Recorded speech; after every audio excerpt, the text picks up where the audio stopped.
Hi everyone, welcome to Maximum Attack Rallying and to another dose of Rallye Vosges Grand Est content. This video is all about the service park. That's where we are, that's what's behind us. So I'm going to keep the intro short. If you haven't watched the full rally vlog, go and do that. Otherwise, this video is all about the service park. So we're going to go and look at as many cars and talk about as many cars as possible that way. Let's go.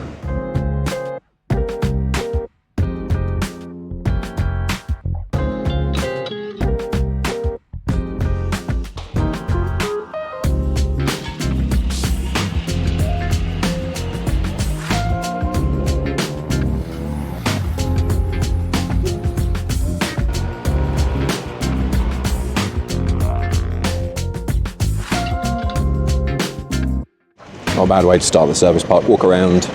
So we have two Alpine A110s and they are different. So the car closest to us is an RGT, you can tell by the rear wing. And then here we have the RGT Plus, which you can tell by the simply enormous rear wing. They are working on it, so I don't know if it's broken. But man, look at the size of the wing on that car. Carbon fibre. The thing that is amazing about it, look how thin the supports are.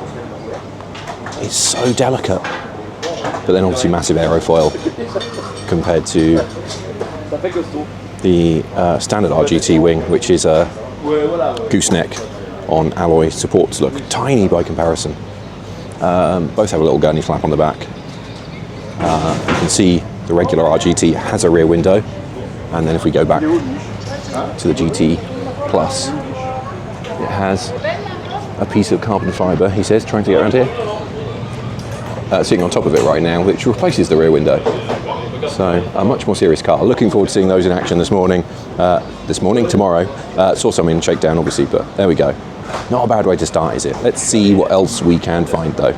So the second spot of the day, not a rare car by any means, Citroen C3 Rallye 2, a very good tarmac Rallye 2 car. This is the car of the #1 seed though, so Stephanie, we're talking about Johan Bonato, very experienced driver, saw him on shakedown, going well. I like these cars as a road car. I'm sorry to say this, I know Peugeot invited me here. I really don't like the standard C3. But there is something about it as a Rallye 2 car. I think it looks rather good. Near to it, in the same service area, we have to talk about this, because that's why we're here, is a Peugeot 208 Racing. There's a pillar in the way. This is why I came here, why I've been bugging Stellantis for months to let me come. So this is the entry-level Peugeot rally car, 145 horsepower, 1.2 turbo, steel wheels, almost standard. So nice to see one of these in service, about as entry level as it gets. Hopefully we'll see these in more countries. I think that is on the cards by the sounds of it from what Peugeot have been telling me. So I like these. I really like entry level rally cars, and this is about as entry level as it gets these days. So nice to see people buying these. I think they've sold about 30 of them so far, so wouldn't it be nice? They've announced, haven't they? They've just announced a Peugeot 208 GTI based on the electric 208. Wouldn't it be nice if they made a 208 Rally that was basically a road-going version of this? Wouldn't that be cool? What surprised me during shakedown is there weren't many Clios. So here's a Clio. I don't know if it's a Rally 4 or Rally 5. Oh, it's a Rally 5 because it looks like it's got standard brakes. Rally 5 cars are not something you see in the UK, but very popular in France, obviously. Switching it over, here is another GT Plus Alpine. You can see the carbon fibre rear window blank, and just that wing is ludicrous. Absolutely ludicrous. What a cool car. And next to it, the big brother of the 208 Racing we saw earlier. 208 Rally 4, loads of those here. Absolutely loads of these. It's my car's double hard cousin. Still 1.2, over 200 horsepower, proper brakes, proper suspension and everything. Cool cars, sound like a machine gun with the anti-lag. So yeah, looking forward to seeing those in the rally tomorrow. And if you haven't watched the rally videos, go and do it. here's another C3. Not going to talk about this too much because it's a C3 and there's going to be loads of them. Very popular, obviously, French car in France. But we'll scooch across and see a less popular car in the Hyundai i20 Rallye 2. It's a shame that Hyundai have decided to can this program. So they've made some final updates to the car to make it faster on tarmac. But they have also decided not to bother going any further with it, and they're going to stop making them, which I think is a real shame. I say it a lot, don't I? But I think Rallye 2 is the best rally category we've had, maybe ever. And I know the cars are expensive, but they're so accessible, and I like these. So it's a shame it's never been quite as successful as its rivals. Doesn't seem to quite be as competitive, but an interesting looking car. Obviously the road car's a bit weird looking with the rear lights and things, but quite like the orange livery on this one as well.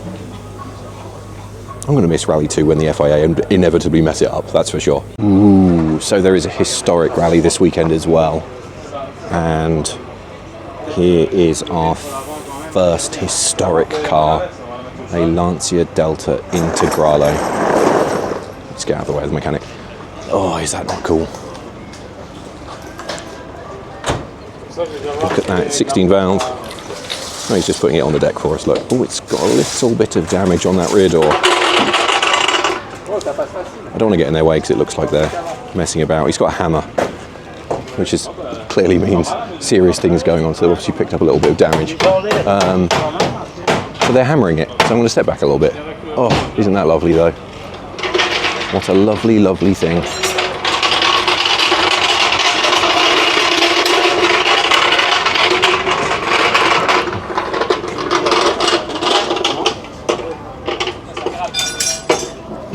Difficult to get good footage of it because obviously they're working on it. I said there's a bit of damage on the other side. I'll see if we can get a bit closer to that. So maybe they had a bit of an issue in shakedown. You can just see that door is damaged. So obviously taking a bit of a knock,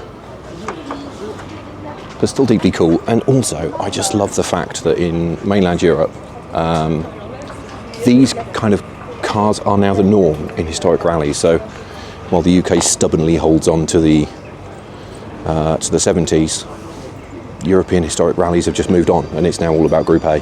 Obviously there are still older cars, but it's such a shame that we aren't seeing more of these cars in the UK. I know they're expensive and parts are difficult to get, but if the Europeans are doing it, surely we can do it. Anyway, that's such a cool car. Hopefully we'll see more of that. This isn't a rally car, but I'm always going to film an old original Twingo when I see one. What a cool car. I love random European cars, and I love how so many of them have survived. We're so obsessed with new cars in the UK, so I just love when you come to Europe, you see so many old cars that are almost extinct in the UK, even though this was never sold in the UK, but even so. And then we come to a line of C3s. PH Sport, obviously big with these cars, lots of experience with Citroën, so they've got 3 of them, and then another Alpine A110 Plus model, obviously with the crazy wing. Not all the cars are here right now. Some are probably out doing ceremonial start and stuff. Clio Rallye 3. Step back, that lady walk past, look. So this is the 4-wheel drive Clio, you can tell by its wing. You can kind of see where they were coming from with the GT Plus wing on the A110 there, can't you? With the very delicate wing supports. I am not sure how I feel about Rallye 3, to be honest with you. I feel like the FIA have become a bit obsessed with 4-wheel drive. And these cars are supposed to be about 100,000 euros. Basically, it's a Rallye 4 car at the front with the rear end modified, obviously to be 4-wheel drive. Has it worked? I don't know. Obviously, there are quite a few of them competing in Europe. Not popular in the UK, but then nothing is. Yeah, I don't know about that. Sorry, the Delta has started in the background. I just can't help but feel that maybe instead of going down the 4-wheel drive route, we would have been better off going for a more extreme two-wheel drive. So maybe having, you know, a modern kit car. I'm going to shut up so you can listen to this thing leave, because it sounds amazing. I don't know, just look at that. I don't care it's damaged, I still want it.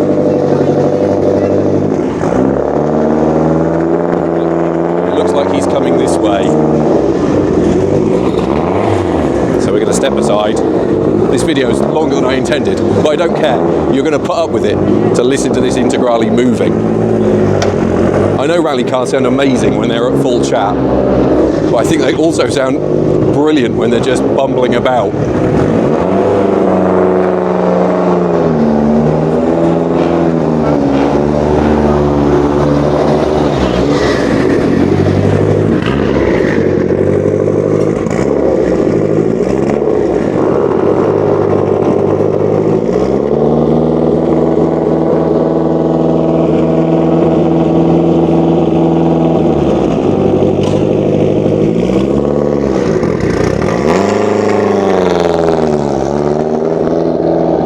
Tell me that wasn't worth it. What a thing. Anyway, I've switched my face because I'm walking to a different part of the service area. Yeah, I was saying about Rallye 3, I think it's a bit of a shame in a way. It's not proven super popular. I know there's quite a few of them, but I wonder if the FIA thought it was going to be a bit bigger than it has been. And I feel like you get people, they'll get a Rallye 4 car, and then if they want to move up to four-wheel drive, they will just jump straight to a Rallye 2 car. So I wonder if maybe it was a bit of a misstep, and it might have been slightly better to do for that step between Rallye 4 and Rallye 3 to have been two-wheel drive still. You know, maybe if we'd had taken the Rallye 4 car, added wider arches, a bit more horsepower, we could have created something really interesting. So I don't know why the camera wants to look at the van. It's a Volkswagen. So yeah, I think maybe that would have been the way to go, but there we are. So we're having a little wander to a different part of the service park, so I'm going to shut up and we'll go there. So this is why we're actually here this weekend. So Peugeot Stellantis Motorsport very kindly invited me because I've been bugging them to see these, the 208 Racing, the new entry-level rally car from the Stellantis group. So the Peugeot was the first one. They have also, this weekend in fact, unveiled the Corsa version, which is identical but obviously Opel branded for those who prefer that. There is a full video on this, so I'm not going to talk too much about it because you should watch that, and there's an interview with Stellantis about the project and lots more information. But quick overview, this is entry level. Basically they take a Rallye 4 body shell, so you can see the roll cage inside the door. Otherwise though, it is almost standard. This is a proper entry-level Group N style car, H-pattern, standard gearbox, almost standard engines. There's 1.2 turbo, 3-cylinder, 145 horsepower, standard type brakes. It's got different dampers, which are non-adjustable, and that's about it. Very close to standard. Like I said, this is a proper Group N car for the modern era, and I think it's really cool. I know it's not as fast as a Rallye 2 car or a Rallye 1 car or anything like that, but these I think are so important because this is where a lot of young drivers will start their rallying journey. You know, these are the types of cars that give people their start and give them their opportunity. So really cool to see them. You can see there's a few more here, not all here right now because some of them are out and about for other duties, public relations stuff. We've got some more Rallye 4 cars down the end, so we can have a wander down there, but go and watch the other video about this. I love it. I'm super enthusiastic about this kind of thing. So there it is. FR6 cars.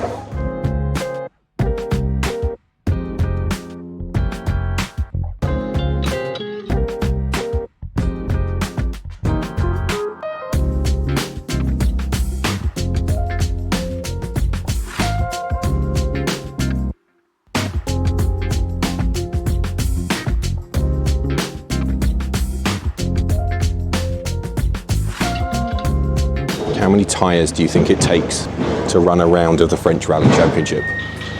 The answer is approximately one crap load. Look at all this rubber. Absolutely insane. This is definitely worth a look, isn't it? A staple of French rallying, the humble Peugeot 106. This one, not too sure on the spec, all-female crew though, by the looks of it. I'm cheating a bit. You should know that the second half of this video, starting from now, is filmed on Saturday night. Sorry, not sorry. With the cars going into Parc Fermé yesterday, I didn't get a chance to see as much as possible, and I wanted this service park walk around to be as deep and interesting as it can be. So we have a 106. It's got XSI wheel arch extensions on it. It's got big brakes by the looks of it. Trying to see it's sequential column shift gearbox. So that's obviously a serious bit of kit. That's nice to see, isn't it? Small hatchbacks are de rigueur in French rallying, just to use the parlance. Look at this, we've got a Clio R3, just to prove the point.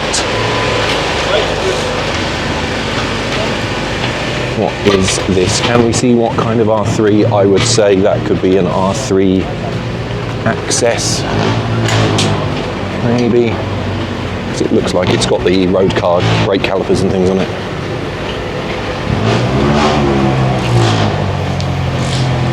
It has got the fancy carbon airbox though, but you can see behind the wheel that man is putting on.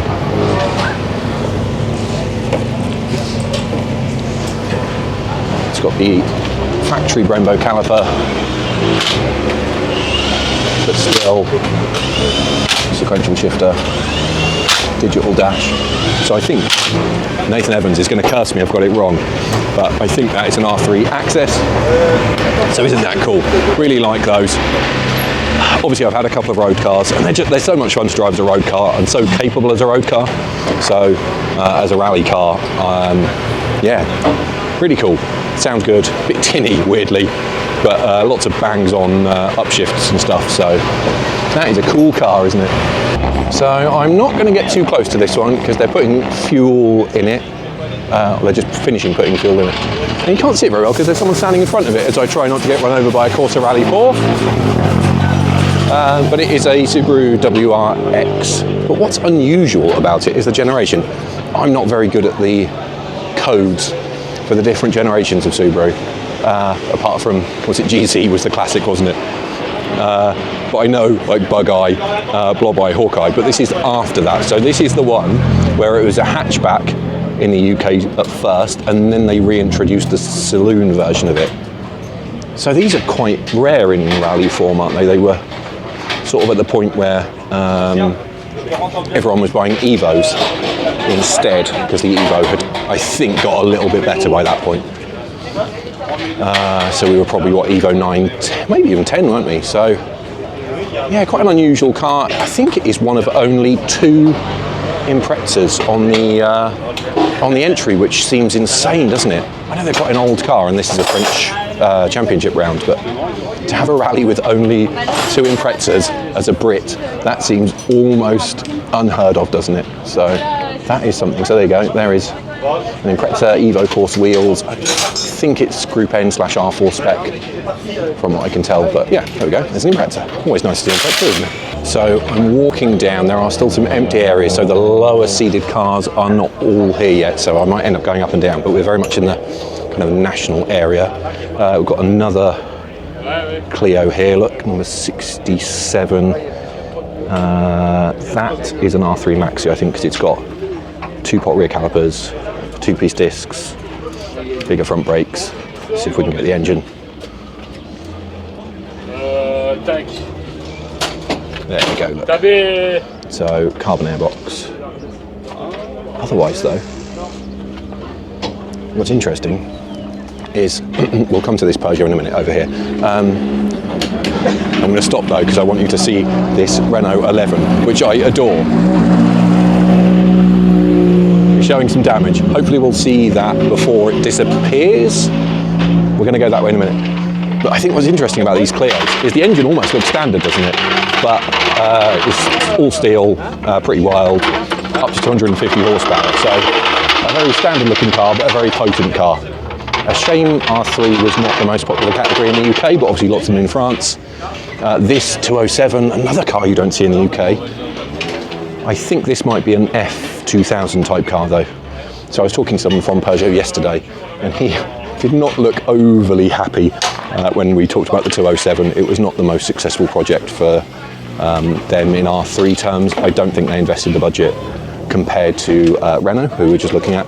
So I'm not sure if this is a full R3 car or if it's a kind of an F2000 sort of bitzer thing. It's got big, there we go, big AP brakes.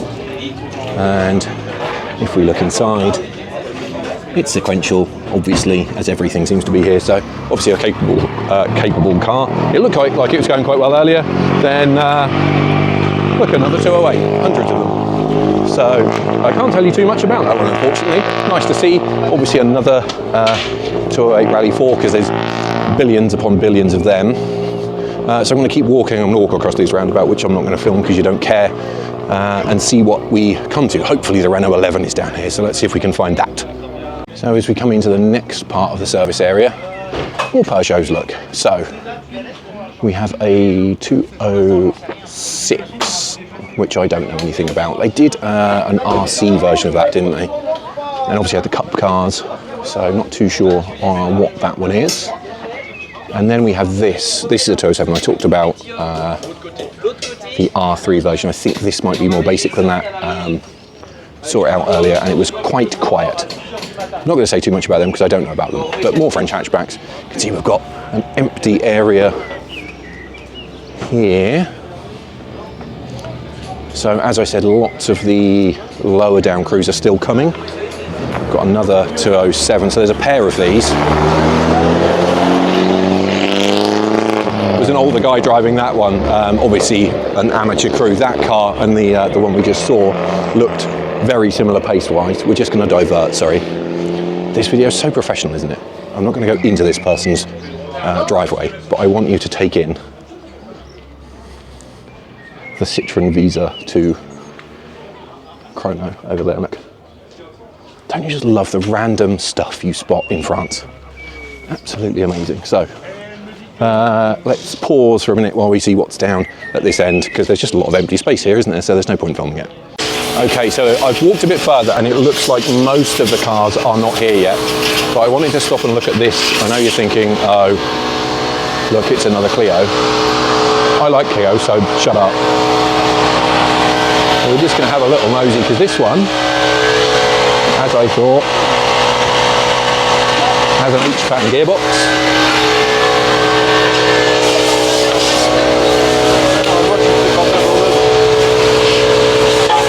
They're obviously working on the car, but this one looks a lot more standard. So H-pattern gearbox, it's still got the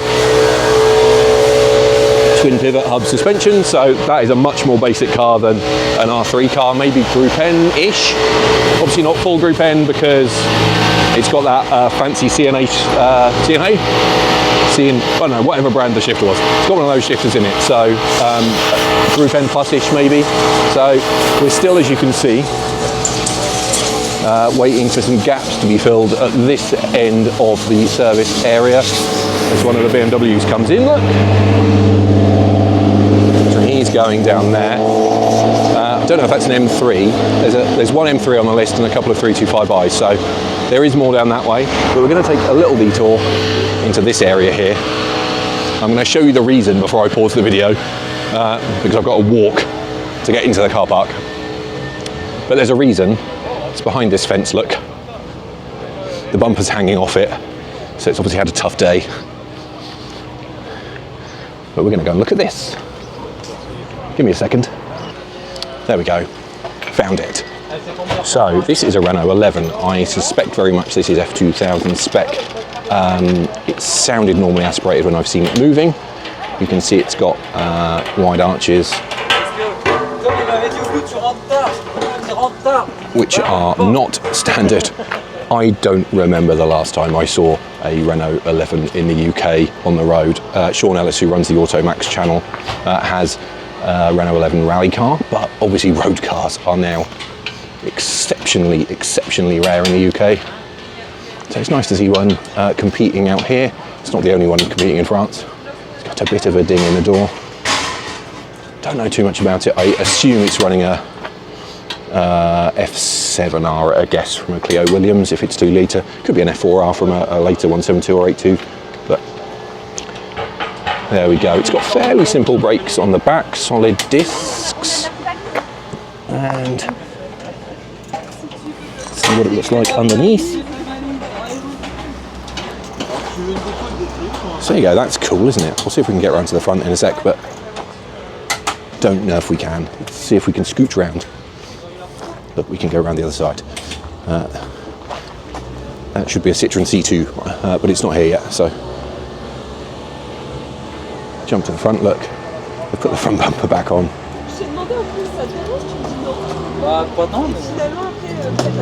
That is cool. And while the rally car is cool, also look at the road car that is sitting with it. A Clio Trophy on R3T braid wheels, so maximum cool points for this guy.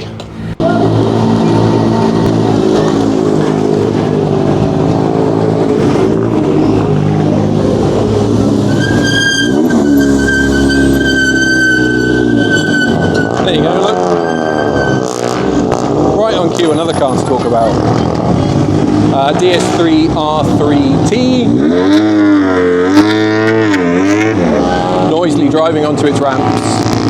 If you don't know what that is, it's a 1.6 litre turbo built for the R3T, which was maybe not as successful as it could have been, which seems a real shame because for a long time there were millions, it felt like, of 1.6 turbo hot hatches around, wasn't there? I wonder if the sad issue with that class is that it might have been more successful if M Sport had built an R3T version of the Fiesta ST, mightn't it? I did ask them about that when they were doing the R2T, but they said they weren't interested. And I sort of feel like if they'd done that, R3T could have been a really, really successful category, and I suspect a lot more people would have bought them, especially in the UK. But so it feels like a bit of a missed opportunity. So there's this, Renault did an R3T and Peugeot did a 207, but I think this was probably the most ubiquitous. Lots of Clios around, but mostly in Europe. So there you go, quick history lesson. An angry sounding car, and quite a fast car in capable hand. These were the top contender in the BRC in the UK for a while, when we switched to two-wheel drive cars, so there you go. This car is not back in its service area yet, but I will give you 3 guesses what it is. And if you look at that wheel, I suspect you'll only need 1. Let me know in the comments what you think it is, but I don't think it's going to be too tough for you to guess that one. Anyway, we're going to walk this way and see what we can see. I can see a Clio Rallye 5. So let's make our way over there. I'm going to do some pointless talking while I walk there. Another car you don't see much in the UK, isn't it? Rallye 5 does not seem a big deal. What's interesting about this event is that it seems to be a bit of a Peugeot takeover. So there's loads of 208 Rallye 4s, and although this is a round of the Clio Championship, there seem to be loads and loads of these. I did look at a couple of these earlier in the video, didn't I? So I'm not going to talk too much about that one. But there is one. There is an Impreza on the move in the distance there, which you can see, but that's the one we looked at earlier, isn't it? So he is on his way to Parc Fermé. Slightly weird looking car that, isn't it, at the rear? Hatchback got a lot of stick when it was first launched, didn't it? But I think the hatchback has grown on me a little bit, but the saloon version of it still looks a little bit strange. So a bit of a gap, and then we get into some other cars. So we have a Citroen Saxo number 77. I think this is a Group A car. It's in class A6, if I remember correctly, which would suggest that it's an original spec Group A car. Let's have a little look-see. Looks like it to me. Sorry, the mic had a little bit of a moment there. You can tell it's Group A though, because it's got standard exhaust manifold, standard intake manifold, which you have to have for Group A. So, there we go. But being Group A, it's got big brakes on it. Probably got different uprights. It's got a SADEV gearbox in it by the looks of it. So, I bet that's a lot of fun. In Group A spec, what do you reckon? 160-ish horsepower maybe? Maybe a touch more, who knows? Got to be less than a ton, hasn't it? So that's probably quite a fun little car to drive. Moving on is the BMW. Let's see, is this an M3 or is it a 325i? There is an M3 on the list. See if I can test my BMW knowledge and tell you.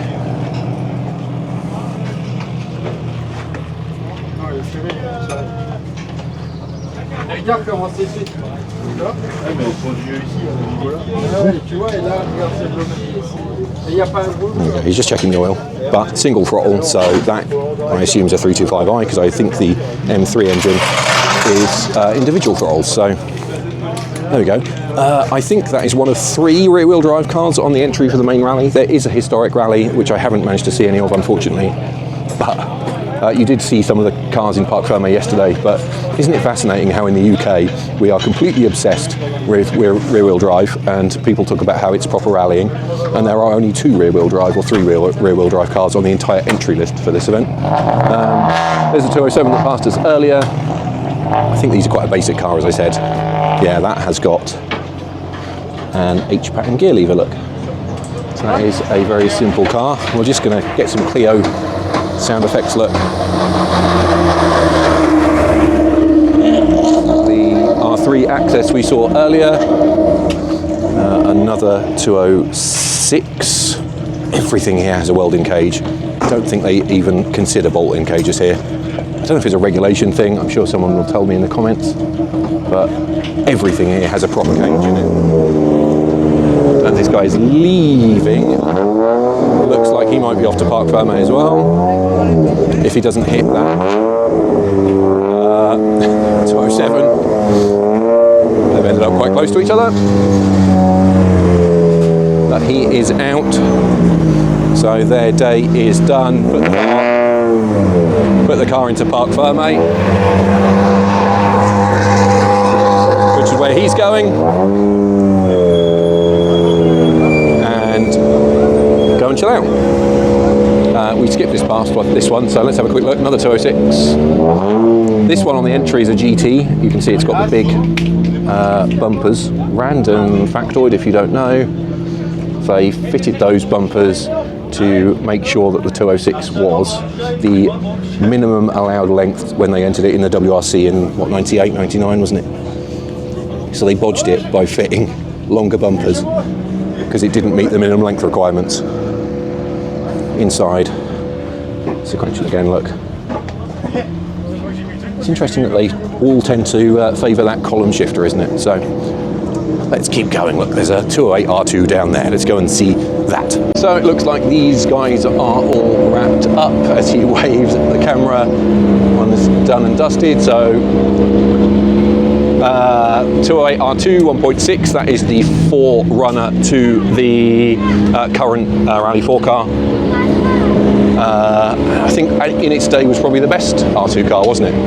This one looks rather nice in its fetching grey colour. Rather like it. Got some noise here, look. These guys are waiting to check out the service, so I don't even know if you can hear me or not. We'll just have a little look at the N12 Impreza, look. There you go.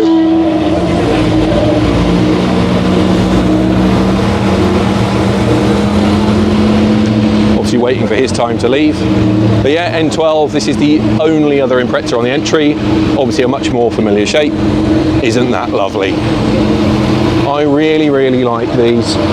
I know the Evo was very good by this time, and a lot of people would argue that it was a better Group N car. But doesn't that look absolutely gorgeous? Obviously in the UK we only got a 2.5 litre in this Hawkeye shape, but this is a 2 litre because all Group N cars were based on Japanese spec STIs. As the Clio departs, he is just checking out of service, as is this guy. So yeah, these are all 2 litre because they're based on Japanese domestic market STI spec Cs. So they've got a roof flap and close ratio gearbox. By this age they all have the driver controlled centre diff and all sorts of stuff, so that's quite cool. Let's walk back this way though and see if anything else has arrived back in service from further down the order.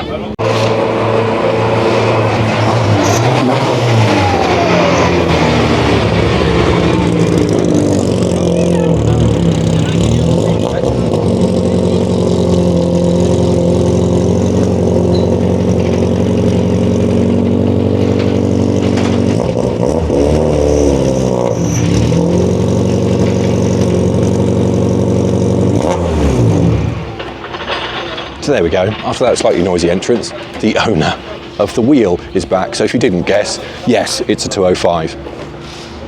We also have another Clio coming behind us, so I'm going to get out of the way of that. He's got a welding cage in there as well.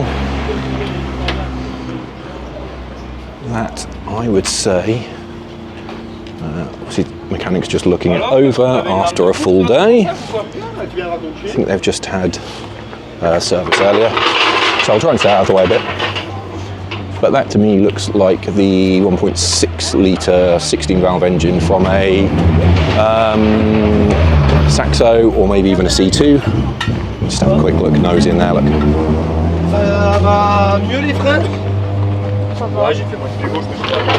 There you go, I don't want to get in their way because they're obviously working on the car. Again,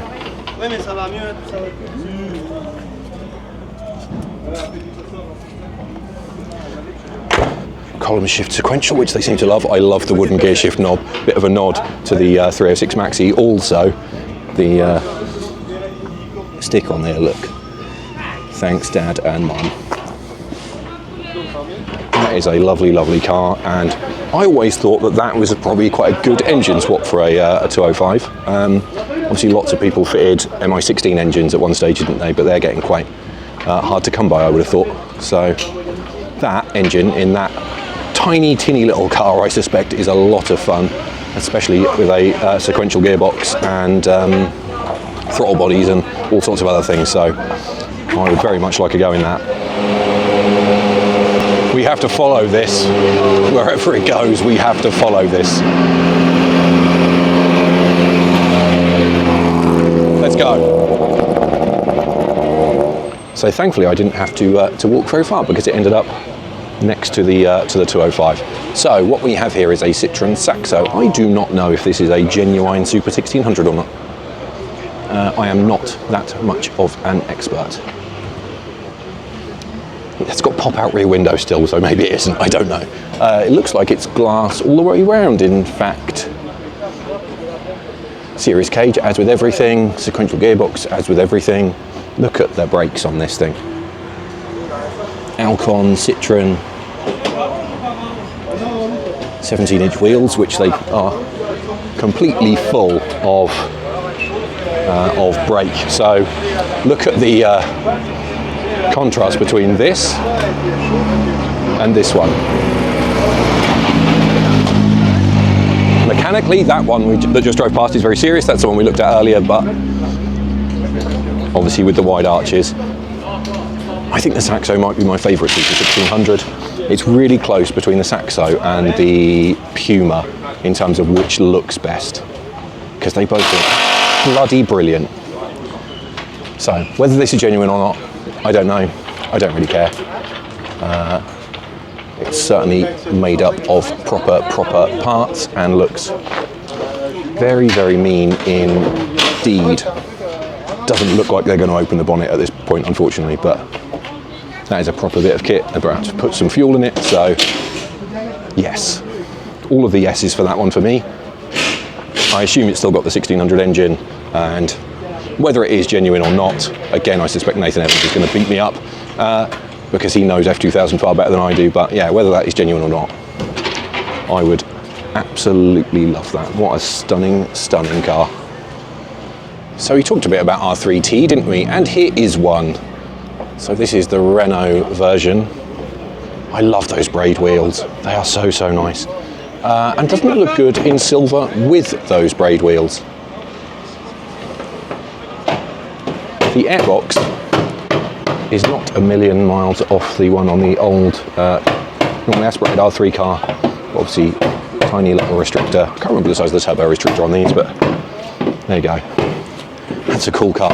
I'm sorry to the owner of this car though, because we have to skip to this poor little pink Clio, which is getting major surgery on its door.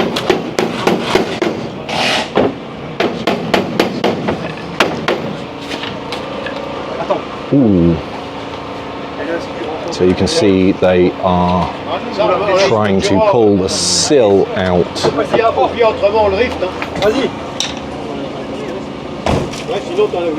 Smashed side window.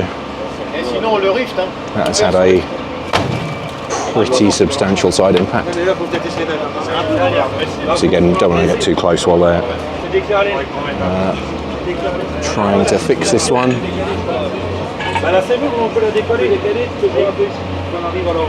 But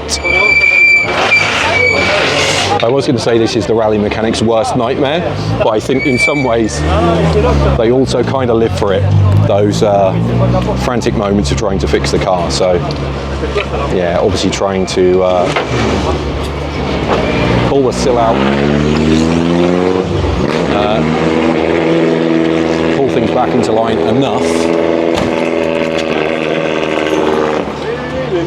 to get the door to close. Side skirt is being sacrificed potentially, but that is a pretty big dent in the side of that car. There is a piece of Lexan down on the floor, look, waiting to replace the smashed side window, which is currently taped in.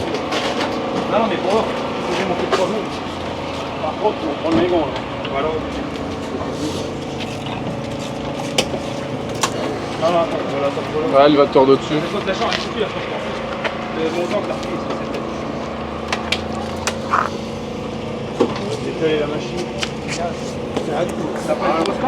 That is going to take some work, isn't it?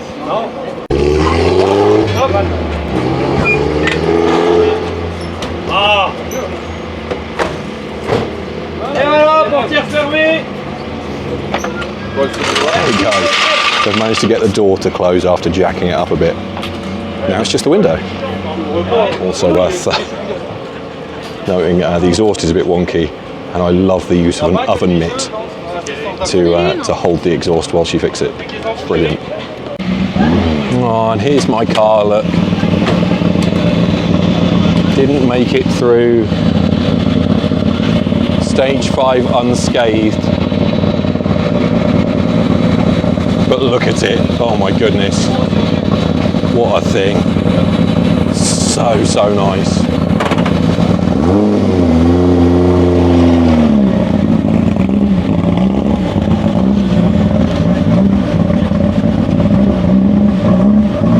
Oh, look at it. So it's in someone's driveway. So I don't know if I should be here. It's near the Citroen Visa we saw earlier, look. Oh, but just look at it. Absolutely stunning. This could be my car of the rally, even though it's broken. Obviously in the iconic livery. Oh, even with a guy in the way. Those wheels, oh my goodness. Speedline UK, give me some of those wheels. Then I just need a car to put them on. Absolutely lovely. We'll see if we can get a bit closer to it, but oh, lovely.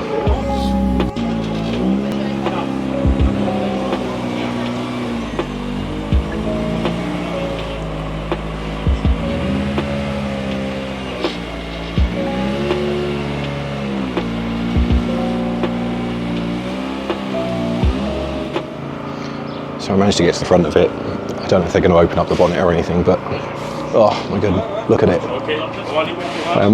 Lost for words. I don't know if it's an original Group A car or if it's a recreation, but obviously it looks pretty good from outside. It's got the right wheels, got AP brakes. If we just scooch around because everyone's gone. Obviously reverse hinging bonnet because the pins are at the back. We go inside. The cage looks quite modern to be honest, but we've got a Renault Sport steering wheel, stack dash, sequential shifter, which might be period correct. It looks like one of the old style Renault sequentials. Obviously some of these had H patterns, and factoid, Jean Ragnotti, whose name is on the side of this car, preferred an H pattern gearbox, and I think it was even given Maxi Megans with H pattern gearboxes to begin with because he preferred them. But Yeah, so we've got the stack dash, the shifter, vertical handbrake conversion, which actually goes down to a more traditional lever position. Just coming around. Also got modern seats. I guess I can't remember what the cage looks like on an original, but the cage on this looks more substantial. It's got the roof scoop up there, look, tiny little thing. And crucially, I don't know if we'll get it, if we get down on the floor, side exit exhaust. Looks like it's got road car Clio, rear brakes. But as I said, the fronts are APs. What a lovely, lovely, lovely thing.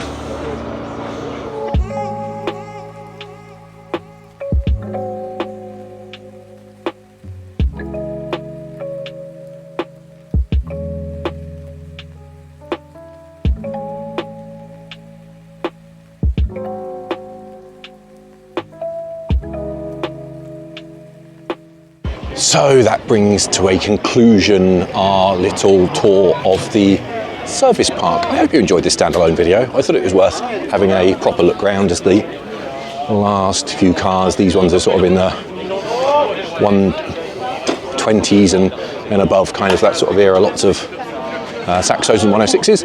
But I thought the Clio was a fine place to end because we're not going to top that, are we? My favourite car here this weekend, even though it's broken. So thank you very much for watching.